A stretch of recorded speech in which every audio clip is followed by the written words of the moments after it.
Hai barattoota akkam jirtan nagaa keessanii. Saayikoloojii yeroo darbe yuunit 4 wajjin ilaalee turre memory in the forgetting isa jedhu.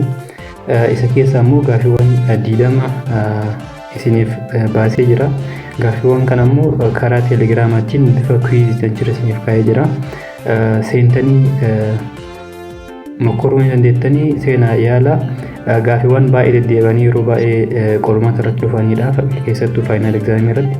Kanaaf hundi keessanuu gaaffiiwwan 20 sanii deebisuudhaaf yaala. Akkasuma immoo bakka dogongortan immoo diiteelii isaa seenuudhaan dubbisaa isiniin jedha.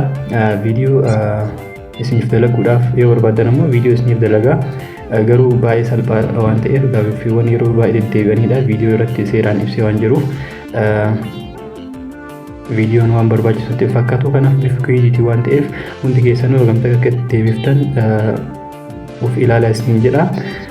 Isa kana immoo kan argatu dandeettan teelegiraam chaanaalii irratti argatu dandeettanii. Teelegiraama koomentii jala isiniif kaa'a. Koomentii jalqabaa irratti piin isiniif godhee jira. Akkasuma immoo yoo barbaadan diskiripshinii jala isiniif kaa'ee jira jechaadha. Fakkeenyaaf chaanaala keessa yeroo seentan teelegiraam chaanaal liinkii bakka jedhu kana yoo tuqxan as jala teelegiraam chaanaal liinkii jedhee isiniif kaa'ee jira. Isa kana kooppii gootanii teelegiraam irratti peestii godhuudhaan argatu dandeettanii yookiin ammoo @Ethio student jettanii yoo sarchii gootan teelegiraam irratti ni argattan jechaadha.